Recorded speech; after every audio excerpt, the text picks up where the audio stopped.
Hi, my name is Patience, and on Wednesdays I do deep dives into topics that I find interesting. And today I really want to talk about YouTube's blackface history. I feel like whenever anyone says blackface and YouTube in the same sentence, they often think of Shane Dawson. But believe it or not, he was not the only one who was doing this back then. This was quite more popular, not popular, I don't want to say popular, but it was more common than I think people remember or like to admit. I remember other content creators like Peter Chow, who would paint his face black and wear a dreadlock wig, and who would also dabble in this type of comedy. Joey Graceffa has also been called out for doing blackface when he did a collab with, of course, Shane Dawson. Colleen Balinga, I think is how you say her surname, Balinga. Miranda Sings, basically, has also been called out for doing exaggerated makeup as well as mocking Latina women. And Jenna has also made an apology video for doing blackface in her Nicki Minaj impersonation video. Now, I am by no means saying that all of these people are all in the same league or as equally as bad as each other, but that's not really what the point of this video is. I'm not really trying to talk about whether blackface is right or wrong. I'm more curious to understand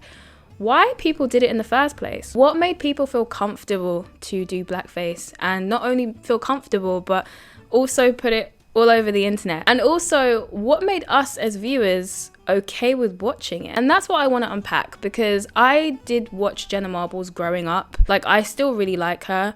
I understand, of course, that what she did wasn't right, and I don't agree with any of that. But it does bring into question, why did we not question these things as much? What was going on at this time period? Because we often hear people say, it was a different time back then. Many of these content creators started posting in 2009 but mostly 2010, which makes sense because 2010 was when we first started to have phones with internet access. So this is around the time when social media was really starting to take off. So because they started posting in 2010, what's likely happened is their content was heavily influenced by the stuff they were seeing in the 2000s. So let's explore what people mean when they say it was a different time back then, by taking a little time travel into the 2000s. This is my time travel. When I was doing research for this video, there were a lot of memories unlocked. Okay, there were a lot of things I completely forgot about. So doing this research was interesting, and I'm curious to see how many of these examples you also remember. Let's just say the 2000s were a wild time. The media examples I will be using for this video are both from the UK as well as the US. So let's start with the UK. So in the 2000s, the UK had TV shows like Little Britain, which has now been removed from all of the streaming sites. I think it's all of them, if I'm not wrong. Yep. The BBC said in a statement, "Times have changed since Little Britain first aired in 2003, end quote." When you remember what Little Britain featured, it's not really too surprising that they had to take it down. The Little Britain sported all types of controversial comedy. They had jokes about the working class, jokes about people with disabilities, jokes about fat people, and they also did blackface. They were like an all-you-can-eat buffet of controversial comedy. You know, they just did it all. I don't remember watching Little Britain very much growing up, but I do remember some of the episodes. The line that's stuck into my head, like ingrained into my brain, is dust. Anybody? Yes? No? Dust. Anybody? No? Dust. It's actually very low, in fact. So you can have as much dust as you like. And I can't even tell you why I've retained that pointless memory. I can't explain it to you, but for some reason I remember that line, and I can't even remember my own telephone number, but I can remember dust. Anybody? Yes? No? Knowing what today's climate is like today, it's kind of only natural that Little Britain would be taken off of platforms as well as air, because yeah, there's just no way that that content would be allowed to slide today. Another example from the UK is Ant and Dec's Saturday Night Takeaway. Now, this one was a trip, because I remember watching Ant and Dec's Saturday Night Takeaway. I watched it literally every week at one point with my family, and I do remember some of these segments, but I had completely forgotten about them. Ant and Dec have basically cosplayed as every single ethnicity or every single race that you can think of. They have... Do you know what? Let's just get into it. So in 2003, they were Patty and Bernice. They wore, I guess, black suits, because I have no idea what you'd call this. Black fat suit. They'd also wear prosthetics as well to look like black Jamaican women. They would also sport really exaggerated Jamaican accents. And Dec even said on the show, if you're not sure which one Dec is, he's this one. And Dex said, we had to find who Patty and Bernice were. So we'd go, well, I think Bernice probably came to England on a boat.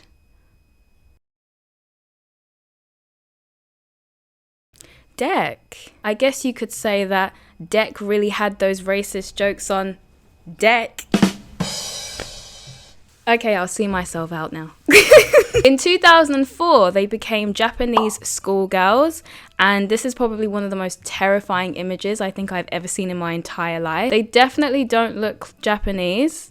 They look more like my sleep paralysis. In 2005, they became the rappers Milk Z and Donkey Man. In the same year, they transformed into Bollywood stars Devinder Singh and Randeep, and then they became an Arab prince and his servant Salim. So 2005 was a very busy year for them. Ant and Dec have spoken out and released a statement in regards to their old segments, stating, during the past episodes of the Saturday Night Takeaway, we impersonated people of colour in the undercover segment of the show. We realised that this was wrong and want to say that we are sincerely sorry to everyone that we offended. We purposely stopped doing this several years ago and certainly would not make these sketches today. Now let's talk about the US. So the US was quite interesting because I found examples of this happening on both sides. So there were a lot more examples in the US of people just changing their appearance to look like other races in general. It wasn't just people doing blackface. It was also people just... I'll explain, you'll see what I mean. So probably one of the really famous examples of this is the film White Chicks, which starred Sean and Marlon Wayans from 2004, in which they were two black men who were going undercover, and so they basically did the whole prosthetics and the wigs and everything to look like white women. Cut it off! You're looking at my ass like I'm some kind of girl, man. You are a girl, and you better start acting like one or you're gonna be an unemployed girl. Oh, damn. Sure like to cut that cake. Hey, yo, hold it! Hey, yo, you trying to look at my lumps? Other examples also include Jimmy Fallon from 2000, in which he changed his appearance to look like Chris Rock and also did an impression of him. And I have to say, his impression of Chris Rock was actually really, really good. Like, I did watch the video and he sounded just like him. Blackface aside, it was a pretty good impression. I was quite impressed. In 2005, America's Next Top Model also had a challenge where the girls had to change ethnicities for a photo shoot. So we had white women being turned into black women being turned into white women, other women being turned into Asian women. It was a whole mess. Tyra Banks, I have no idea what the hell that happened. Another example is the Chappelle Show from the 2000s, in which Dave would transform into a white news reporter named Chuck Taylor. Again, this is one of the most terrifying images I've ever seen in my entire life. Like, was the point of it meant to be scary? Dave, you are not meant to be a white man. This is terrifying. In 2006, the US also had a reality TV show called Black White, and this featured basically a black family and a white family switching roles. They would have their appearances changed so that they would look like the opposite race. And the idea of it was to kind of give them an idea of what it's like to be another race, basically. This is what the premise of the show was. What is it like to walk not just in another man's shoes, but in another man's skin? That's the question this series asks as it transforms through extensive makeup work a black family into a white family and vice versa. The two families live together for a duration of the experiment, discussing their experiences, sometimes heatedly after the makeup comes off. Which, as strange as it is, you can kind of understand that they didn't have ill intentions behind this. But again, it's just another example of just how normalized it was at the time for people to just change their appearance and look like another race. I don't know what it was with people in the 2000s and swapping things. These are the days where TV shows like Wife Swap were really big. We also over here in the UK had a TV show called Super Size versus Super Skinny, where underweight people would swap diets with overweight people. Like, we just had the weird thing for swapping things. More examples of blackface from the US include 2008 Tropic Thunder, which featured Robert Downey Jr. playing the role of Kirk Lazarus. I don't know how you pronounce it, but he did that. Now, his role was quite interesting because he wasn't just a white actor doing blackface. He was a white actor playing a white character who did blackface. Are you with me? So it was kind of like blackface Inception. He was playing a character who was doing blackface. He wasn't just doing the blackface. That makes sense, right? In an interview with Joe Rogan, Robert Downey Jr. said, Ben Stiller knew exactly what the vision for this was. He executed it. It was impossible to not have it be an offensive nightmare of a movie. I know where my heart lies. I think that's never an excuse to do something that's out of place and out of its time. To me, it blasted a cap on the issue. I think having a moral psychology is job one. Sometimes you just gotta go, yeah, I effed up, but in my defense, Tropic Thunder is about how wrong blackface is, so I take exception. Basically, with Tropic Thunder, what they were doing is it was kind of like a parody of old Hollywood war films, and in these films they did do blackface and stuff like that, and they did have these very like weird portrayals of black people, and they were basically doing like a parody and like a mocking of these type of films. So that example was quite interesting because he wasn't just doing blackface in the way that, say, someone like Shane Dawson was doing blackface. They were actually trying to point out how dumb that situation was and the fact that films were like that once upon a time. So with that one, it gets kind of complicated because it's like, yeah, we understand that blackface is wrong, but is it still wrong if people do it to just shine a light and just put it in your face just how wrong it is? I don't know. You answer that. I'll leave that with you because I can't figure it out.